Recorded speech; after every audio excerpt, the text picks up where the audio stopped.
5ই আগস্টের পরেই কিন্তু প্রধান দ্বন্দ্ব তৈরি হয়েছিল। আমরা বলেছিলাম নতুন সংবিধান এবং বিএনপি বলেছিল তারা নির্বাচন চায়, তারা পুরনো সব কিছুকে দেখেই নির্বাচনের মাধ্যমে ক্ষমতায় আসতে চায়। আমরা বলেছিলাম শুধু ক্ষমতার পরিবর্তনের জন্য গণ অভ্যুত্থান হয়নি, দেশের সংস্কার প্রয়োজন, আমূল সংস্কার প্রয়োজন। আমাদের চাপের মুখে, ছাত্র জনতার চাপের মুখে তখন সংস্কার কমিশনগুলো হয়, ঐক্যমত কমিশনগুলো হয়।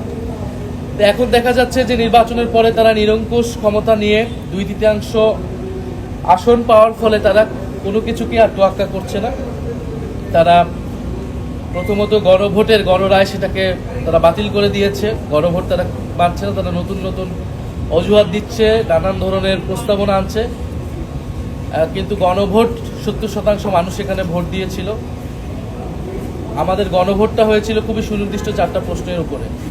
গণভোট কিন্তু জুলাই সনদের উপরে হয়নি, এটা আমরা অনেক সময় ভুল করছি, বিভ্রান্ত করছি। জুলাই সনদে যে নোট অফ ডিসেন্ট এবং তাদের বিভিন্ন নোট দেওয়া আছে, জুলাই সনদ অনুযায়ী আসলে সবকিছু তাদের ইস্তিহার অনুযায়ী হবে। এই জটিলতা এড়ানোর জন্য কিন্তু তখন গণভোট আদেশ করা হয় এবং যেখানে সুনির্দিষ্ট 4টি প্রশ্ন করা হয়, যার রেফারেন্স পয়েন্ট হচ্ছে জুলাই সনদ। সেই গণভোট তারা মানলেন না। দ্বিতীয়ত এখন শুনতে পাচ্ছি যে বিভিন্ন যেই গুরুত্বপূর্ণ অধ্যাদেশ ছিল, তার মধ্যে গুরুত্বপূর্ণ 10 থেকে 11টি অধ্যাদেশ তারা সংসদে আনছেন না, তারা সেটাকে আইনে পরিণত করবেন না। এর মধ্যে অতি গুরুত্বপূর্ণ রয়েছে গুম প্রতিকার এবং প্রতিরোধ অধ্যাদেশ, জাতীয় মানবাধিকার কমিশন অধ্যাদেশ, বিচারপতি নিয়োগ অধ্যাদেশ, বিচারালয় যে সচিবালয় নিয়োগ এটা অধ্যাদেশ।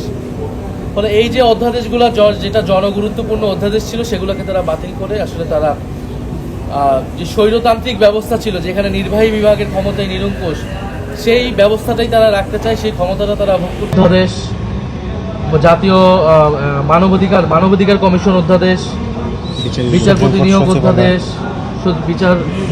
বিচারালয় যে সচিবালয় নিয়োগ এটা অধ্যাদেশ। ফলে এই যে অধ্যাদেশগুলো যেটা জনগুরুত্বপূর্ণ অধ্যাদেশ ছিল সেগুলোকে তারা বাতিল করে আসলে তারা যে স্বৈরতান্ত্রিক ব্যবস্থা ছিল যেখানে নির্বাহী বিভাগের ক্ষমতায় নিরঙ্কুশ, সেই ব্যবস্থাটাই তারা রাখতে চায়, সেই ক্ষমতাটা তারা ভোগ করতে চাচ্ছে। এবং এই যে গুম, তাদের অনেক নেতাও কিন্তু গুমের শিকার হয়েছিলেন, তাদেরই বেশিরভাগ নেতা রাজনৈতিকভাবে গুমের শিকার হয়েছিল। এবং এই সংসদে, মহান সংসদে এরকম অনেক নেতৃবৃন্দ রয়েছেন যারা গুম থেকে এসেছেন, ইলিয়াস আলীর ওয়াইফ এসেছেন।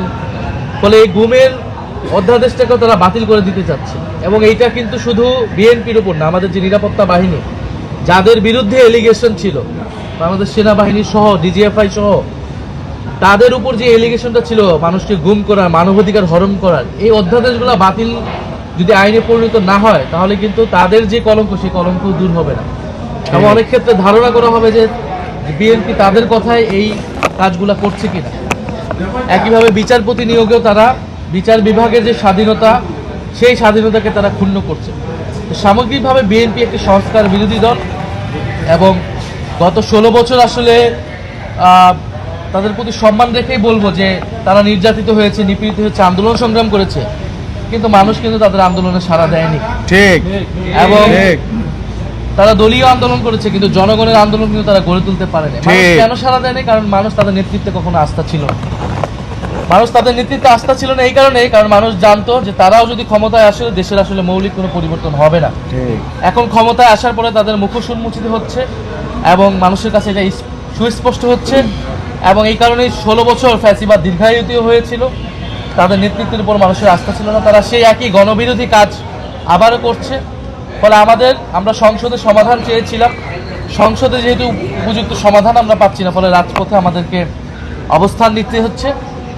আমরা এখনো আশা করব যাতে সংসদে এর উপযুক্ত পরিবেশ অধিকার তৈরি করা হয়, সংবিধান সংস্কার পরিষদ তৈরি করা হয় এবং অধ্যাদেশগুলোকে আইনে পরিণত করা হয়। আমরা চাই না দেশের সামনের বিএনপি বা সরকার যেটা বুঝতেছে না যে সামনে যে অর্থনৈতিক মন্দা আসতেছে, সেই জায়গায় সরকারের উপর যদি ন্যূনতম আস্থা জনগণের না থাকে, বিরোধী দলগুলোর না থাকে, এই সরকার এই বিএনপি সরকার পরিচালনা করতে পারবে না। কারণ সামনে ব্যাপক অর্থনৈতিক টালমাটাল পরিস্থিতি বাংলাদেশের জন্য আসতেছে, আন্তর্জাতিকভাবে যুদ্ধ পরিস্থিতি চলতেছে। সেই জায়গায় রাজনৈতিক দলগুলোর ঐক্য প্রয়োজন ছিল, জনগণ তাহলে একটা আস্থার জায়গা পেত। ফলে সরকারের প্রতি আহ্বান থাকবে, সরকার 2/3 তারা আসন সংসদে পেলেও রাজপথ বা জনগণের ভিতরে কিন্তু বিএনপি নেই। আর বিএনপি ভোটের হিসেবেও কিন্তু বিএনপি 70% ভোটকে অগ্রাহ্য করে এই সিদ্ধান্তগুলো নিয়েছে।